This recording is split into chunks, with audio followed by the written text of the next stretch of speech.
Hello friend, welcome to my YouTube channel technical question हम। मैं हूं आलोक रंजन और मैं लेकर रहा हूं बहुत ही अच्छा क्वेश्चन जो इस बार आईओसीएल के बहुत सारे जगह पे ये पानीपत में भी पूछा गया था।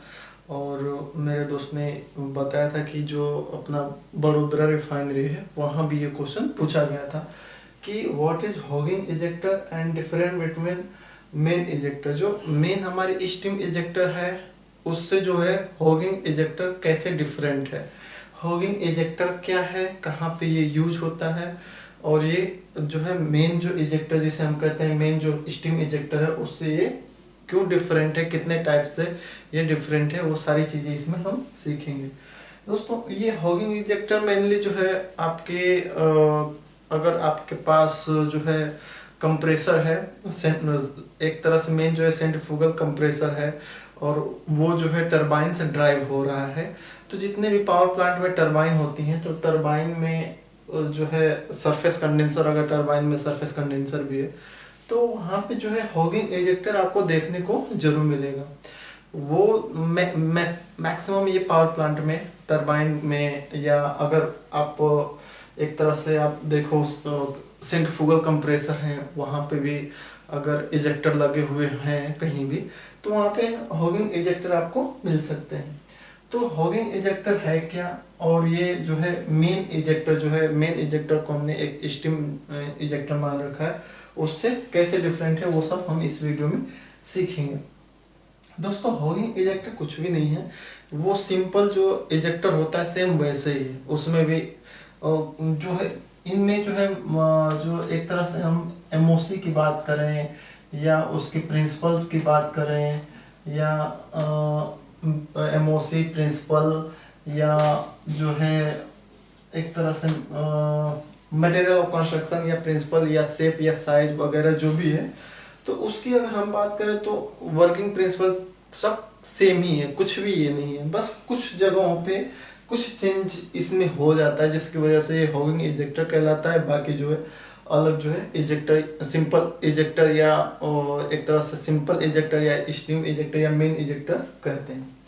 तो क्या होता है दोस्तों हॉगिंग इजेक्टर? हॉगिंग इजेक्टर का हम जो है यूज ओनली कहाँ पे करते हैं, जब हम प्लांट को स्टार्ट करते हैं। अगर कोई प्लांट को स्टार्टअप हो रहा है तो वहाँ पे हम हॉगिंग इजेक्टर का यूज करेंगे। अगर प्लांट रनिंग में है तो हॉगिंग इजेक्टर का यूज नहीं करेंगे। प्लांट के स्टार्टअप के लिए हॉगिंग इजेक्टर का यूज करेंगे, सबसे पहले ये पॉइंट आपको बताना चाहिए।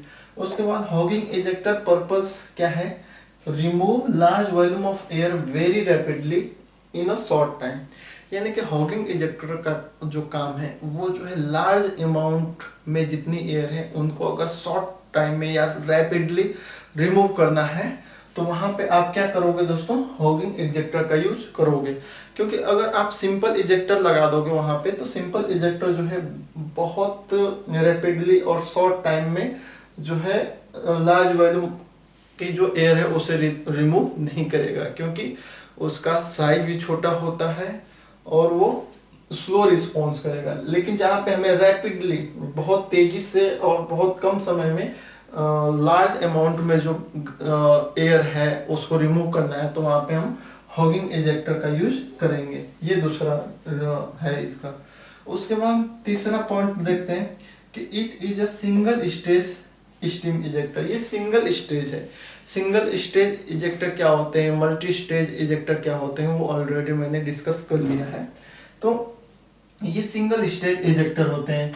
जैसे अगर आप इजेक्टर की बात करें तो इजेक्टर में जो है एक ये जो है सिंगल स्टेज का है, कहीं भी हॉगिंग इजेक्टर है वो सिंगल स्टेज में ही पाया जाता है। दूसरा, after passing the ejector the steam is release into the atmosphere. आप जानते हो कि स्टीम इजेक्टर है उसे ही हम हॉगिंग इजेक्टर कहते हैं। तो उसमें जब स्टीम हम एज अ मोटिव फ्लूइड देंगे, मोटिव फ्लूइड के रूप में जब स्टीम को देते हैं तो वो जो है पास करती है तो उसको हम डायरेक्ट क्या करते हैं एटमॉस्फेयर में रिलीज कर देते हैं। उसको कंडेंसर में नहीं ले जाते हैं, उसको क्या करते हैं एटमॉस्फेयर में रिलीज कर देते हैं। क्योंकि अगर आपको अगर बताऊं, जैसे ये सपोज करो इजेक्टर है तो इजेक्टर से जो ये हमारा कोई वेसल है, वेसल से हमारी एयर यहाँ पे जा रही है, तो एयर जो जा रही है और यहाँ पे स्टीम है, स्टीम तेजी से यहाँ से इधर को जाएगी और एयर यहाँ से उठ के इसके साथ बाहर निकलेगी। तो यहाँ से जो स्टीम है और एयर है, स्टीम प्लस एयर है, उसको जो है हम क्या करते हैं, अगर हॉगिंग इजेक्टर है तो एटमॉस्फेयर में छोड़ देंगे, यहाँ पे एटमॉस्फेयर में वेंट करा देंगे। अगर हॉगिंग इजेक्टर नहीं है तो इस स्टीम और एयर को क्या करेंगे, सबसे पहले कंडेंसर में लाएंगे। कंडेंसर में हम स्टीम को पूरा कंडेंस करा के कंडेंसेट को इसको यूज कर लेंगे as a boiler feed water के रूप में, और बाकी जो है एयर को यहीं से वेंट कर देंगे, जो एयर होगी वो वेंट हो जाएगी। तो इसमें क्या है कि हमारा हॉगिंग इजेक्टर में हम क्या करते हैं कि स्टीम को क्या करते हैं, एटमॉस्फेयर में रिलीज कर देते हैं, उसे कंडेंसर में ले जाके कंडेंस नहीं कराते, उसका कंडेंसेट नहीं बनाते हैं, उसको डायरेक्ट जो है एटमॉस्फेयर में रिलीज कर देते हैं। ये हमारा चौथा पॉइंट है। पांचवा पॉइंट क्या है दोस्तों, it is a non condensable ejector.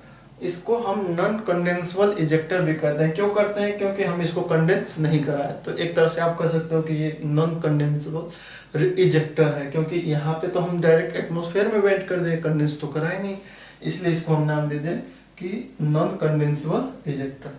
Next है हमारा size of hugging ejector is very large, यानी कि इसकी जो साइज है सिंपल इजेक्टर की अपेक्षा 2 गुना 3 गुना होती है, यानी कि साइज इसकी बहुत ही बड़ी होगी। जब लार्ज साइज होगी तभी तो ये लार्ज अमाउंट में एयर को रैपिडली रिमूव करेगी किसी सिस्टम से।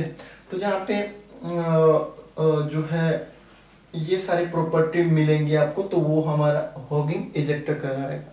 इसके अपोजिट अगर आपका मेन इजेक्टर या सिंपल इजेक्टर की बात करें, सिंपल इजेक्टर की बात करें तो सिंपल इजेक्टर क्या है, सिंपल इजेक्टर को आप प्लांट जो है रनिंग टाइम में यूज कर सकते हो। जैसे यूरिया बनाते हो आप, तो यूरिया में जितने भी इजेक्टर लगे वो सिंपल इजेक्टर या मेन इजेक्टर कहलाएंगे, क्योंकि वो रनिंग प्लांट में वो कंटिन्यूअस वर्क करते हैं। उसके बाद वो बहुत धीरे धीरे जो है वैक्यूम क्रिएट करते हैं, स्लोली रिस्पॉन्स करते हैं। एक नहीं कि तुरंत एकदम वैक्यूम बना दे, अगर तुरंत ज़्यादा वैक्यूम बना देंगे तो भी दिक्कत है, तो वो धीरे धीरे वैक्यूम क्रिएट करते हैं। उसके बाद वो मल्टी स्टेज इजेक्टर होते हैं। एक स्टेज जो है, एक इजेक्टर का जो वेंट गैस होगी वो दूसरा इजेक्टर सक करेगा, फिर उसको तीसरा करेगा, लास्ट में वो वेंट होगा, तो वो मल्टी स्टेज इजेक्टर होते हैं। चौथा, ये कंडेंसेबल होते हैं।